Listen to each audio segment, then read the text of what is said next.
Midi 14h, Sud Radio, la France dans tous ses états, le fait du jour. Une femme harcelée et menacée de mort par son ex-compagnon a été lâchée par la justice. Une histoire comme il en existe tant d'autres, mais cette fois on en parle sur Sud Radio pour tenter de comprendre pourquoi la justice française a tant de mal à protéger ces femmes qui ne demandent rien sinon une protection.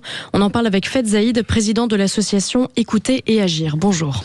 Bonjour Maud. Bonjour Faiz Zaïd, merci d'être en direct dans le studio avec nous sur Sud Radio. Je vous connais pour vos engagements courageux, notamment sur les OQTF. Vous avez été un des premiers à dire que ce n'est pas normal que la législation ne soit pas appliquée à la lettre. Et là, c'est pas OQTF, mais la République française, pays des droits de l'homme, est-il à ce point de façon aussi parfaite, pays des droits des femmes?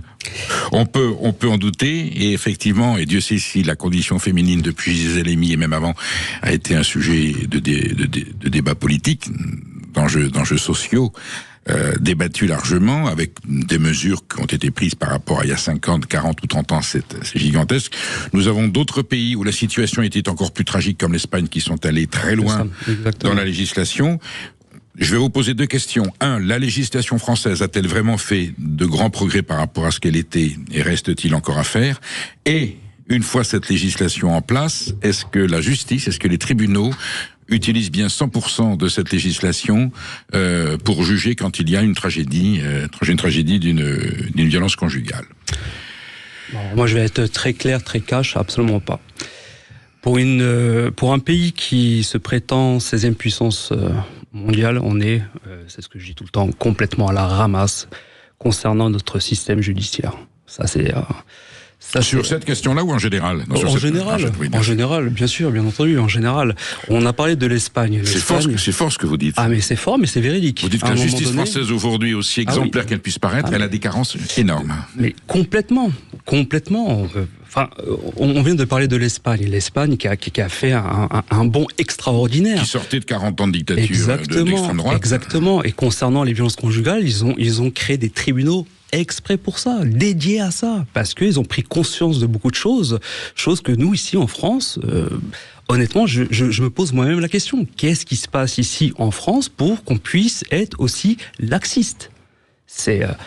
Là, vraiment, je comprends. Là, vous êtes en train de me dire, la législation, elle a indéniablement évolué, et pourtant, à votre avis, on est très loin du compte de ce qu'on pourrait faire. Complètement. Et ensuite, au moment d'expliquer les textes de loi, il y a encore du flou. Il y a encore du flou, et puis je pense que la France, elle peine à avancer avec son temps. Vraiment. Moi, j'ai vraiment l'impression que nous sommes restés coincés dans les années 90-2000. On est aujourd'hui en 2026, la société a évolué, les gens ont évolué, et notre système n'évolue pas. Comment vous l'expliquez? Au pays des droits de l'homme, où on est si sourcilleux pour le moindre détail d'atteinte aux libertés, avec des mouvements politiques qui sont à fleur de peau sur ces questions-là, et qui estiment qu'il y a des fascismes, qu'il y a des nazistes, et sur cette question de la violence conjugale, vous trouvez qu'il y a une timidité ou une pudeur Mais complètement. Après, moi je pense au principe que tout est une question de gestion. On parle d'argent, oui, mais on met pas assez dans la justice. C'est vrai qu'on met pas assez dans la justice, mais c'est une question de gestion. On regarde beaucoup plus ce qui se passe à l'international. On investit à l'international avant même d'investir dans notre propre pays. À partir de là, c'est-à-dire qu'on vous dit qu'on transfère des fonds, des sommes d'argent dans des opérations à l'étranger. Exactement. Vous parliez de guerre tout à l'heure. On investit énormément sur des guerres qui nous apportent pas et nous regardent pas. Et pour l'instant, on a, nous, ici, des Français qui, excusez-moi du terme, qui crèvent la dalle.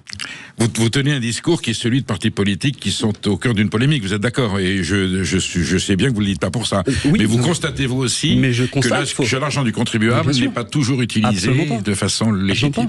Absolument pas. Et en l'occurrence, pour la violence conjugale, vous estimez que la justice, là, elle fait preuve de... Il n'y a absolument rien. C'est ce que je vous disais. J'ai un dossier depuis le mois de septembre, un dossier en béton d'une femme qui, depuis quelques années, se fait violenter. On a des attestations médicaux, nous avons énormément de plaintes. Ces enfants, pareil, sont suivis. L'individu est connu des services de police.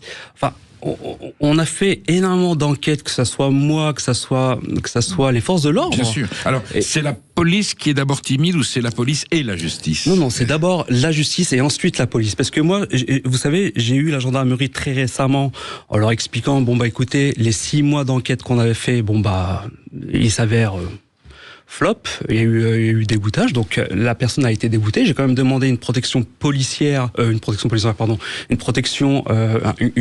ce qu'on appelle, parce qu'un individu revient devant chez elle, l'harcèle, la menace, lui envoie des messages, quoi. Et quand on a une justice qui tranche très rapidement en expliquant que non, c'est pas encore assez grave, on déboute. Vous savez, quand je dis ça aux gendarmes, eux-mêmes sont choqués parce que eux-mêmes travaillent en fait sur ce dossier-là. Et donc quand ils ont un retour en disant non, on fait rien, ils se sentent moins que rien à dire. Fed, on a Nathalie qui nous appelle de Figeac. Bonjour Nathalie. Oui, bonjour, merci de m'accueillir. Voilà, votre témoignage, vous êtes une femme, je suppose que c'est un sujet qui vous touche, évidemment, c'est banal de dire ça. Est-ce que vous-même, vous avez été confronté ou témoin d'une situation qui correspond à notre sujet de ce jour? Oui, complètement. Donc moi, il y a quand même une dizaine d'années, mais le problème, c'est qu'après, voilà, c'est pareil, c'est ce que disait le monsieur juste auparavant, excusez-moi, là, j'ai pas retenu le prénom. Fed Zaïd. Voilà. Donc le souci, c'est qu'on n'est pas entendu, que ce soit au niveau de la justice ou que ce soit au niveau de la police ou de la gendarmerie. Moi, il y a eu 5 plaintes de déposer à son encontre et puis voilà, tout classé ensuite, et puis tant qu'il n'y a pas de réparation, je veux dire. Après, le souci, c'est que la victime se retrouve livrée à elle-même, et puis il y a des dommages collatéraux, parce que quand il y a des enfants... Il y avait eu constat médical et constat policier sur votre situation. Ouais. Donc la justice avait tous les éléments pour pouvoir trancher dans un certain sens. Oui. Exactement. Même au sein de la famille, je veux dire, j'ai pas été... j'étais seule au monde, quoi. Et le tribunal a dit quoi, finalement ? Que c'est, en fait, il aurait fallu que je meure, quoi. Enfin, voilà. C'est malheureux à dire, mais il aurait fallu que je sois vraiment dans un état pitoyable pour que quelqu'un réagisse, quoi. Donc c'était pas assez grave pour ce tribunal. C'était pas assez grave à la France, non.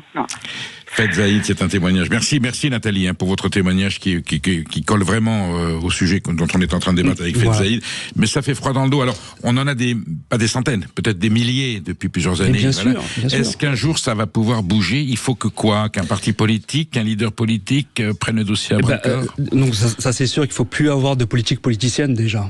Donc il faut être au cœur du problème, il faut former, il faut investir dans la justice. Moi je parle beaucoup avec des juges, des procureurs, des greffiers qui me disent mais Fed, on est saturé aujourd'hui, on lit même plus. Je vous le dis en toute honnêteté, ils lisent même plus les sujets. Ils survolent et puis hop on juge. Pourquoi ? Parce qu'on n'a pas le temps. Vous savez, quand on a un rapport de 100, 150, 200 pages, ils vont pas lire les 200 pages. Ils vont survoler, puis hop, let's go. Fed Zaïd, quel est le parti politique aujourd'hui qui, en tout cas en théorie, est le plus engagé, qui est le plus proche de ce que pourrait être la législation espagnole ? Est-ce que dans le pays, il y en a peut-être pas, vous allez peut-être me dire, oui, paradoxalement, c'est à qui je pense au Parti communiste. Est-ce que c'est peut-être lui qui serait le plus exigeant, le plus vigilant, ou pas forcément ? Sincèrement, pas forcément. Moi, je vous le dis en toute honnêteté, aujourd'hui, je ne vois pas réellement de parti politique qui s'engage concrètement pour ce droit-là. Des déclarations, oui, verbalement, on a eu des déclarations. Je me rappelle de Monsieur Macron, de Madame Schiappa en 2016-2017, qui parlait énormément. Il y a eu des ministères de la condition féminine. C'est devenu un thème gouvernemental. Aujourd'hui, 10 ans après, où est-ce qu'on en est ? Nathalie, vous estimez que ce pays est sous-équipé sur le plan législatif ou qu'il y a une prise de conscience qui n'est pas faite dans nos institutions, que ce soit la policière ou la justice ? Alors, à la base, déjà, pour moi, les lois sont totalement obsolètes. C'est ça. Ils ont essayé d'évoluer, de faire des choses, mais les lois sont tellement vieilles que et puis elles sont pas du tout adaptées aux conditions auxquelles on est. Et alors, si vous avez besoin de France Victime, Oui. C'est comme si vous appeliez dans le vide. Hein. Je veux dire, voilà, c'est quelque chose qui existe malheureusement, mais oui, les dépanneurs de chez Darty ou de Veolia sont là avant, si je comprends bien, de France Victime. Franchement, j'ai regardé un reportage sur une dame aussi qui a suivi des violences. Et honnêtement, elle a fait appel à plusieurs reprises et son cas était beaucoup plus grave parce qu'elle s'est retrouvée dans le coma. Et jamais, à aucun moment, elle a eu un dialogue, ni de psychologue, ni personne pour la soutenir, quoi. Effectivement. Aujourd'hui, moi, je me pose une question, sincèrement. Quel message on donne à ces voyous-là? Quel message on donne à ces voyous-là? Cette personne-là, elle va être jugée en décembre pour menace de mort, harcèlement. Qu'est-ce qui va se passer d'aujourd'hui? Nous sommes quand même fin mars, début avril. Qu'est-ce qui va se passer d'aujourd'hui jusqu'à décembre? Le nombre de femmes dont on sait qu'elles ont appelé, crié au secours, et on est venu constater la mort. Voilà. Et aujourd'hui, on a une femme qui vit aujourd'hui, que ce soit elle ou ses enfants, qui vit dans la peur quotidienne. Qu'est-ce qui peut se passer d'ici décembre? Faites Zaïd, il y a des associations, même au sein des partis politiques, il y a des commissions, et au Parlement aussi, où je connais des parlementaires qui sont à plein temps sur la question. Pourquoi ça n'évolue pas de façon aussi rapide que ça le devrait? Il faut leur poser la question. Moi, je pense que, je vous le dis en toute franchise, moi je pense que c'est juste l'image. J'ai une association, Écoutez Agir, nous sommes là, mais si, vous savez, c'est comme les forces de l'ordre, si le gouvernement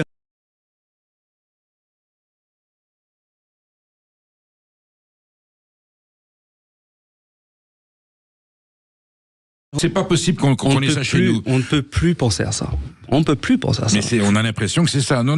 Eh ben, je vous le dis, je suis là, je vous remercie de l'invitation, je vous le dis, on ne peut plus penser à ça. Alors, je vous annonce tout de suite que je vais vous réinviter, non pas pour 15 minutes, mais pour 1 heure. Éventuellement, nous choisirons ensemble un parlementaire ou un responsable politique, et puis vous échangerez avec lui. Mais plaisir. C'est un sujet. Merci à Maud d'avoir trouvé ce sujet dont je connaissais l'importance, mais qui s'avère être beaucoup plus grave que l'on ne pense. On a bien de préoccupations dans ce pays pour l'avenir. Je pense que cette question-là doit être passée peut-être avant certaines autres en termes de priorité. Merci d'avoir été là, en tout cas, Faites Zaïd, et je vous dis à très bientôt.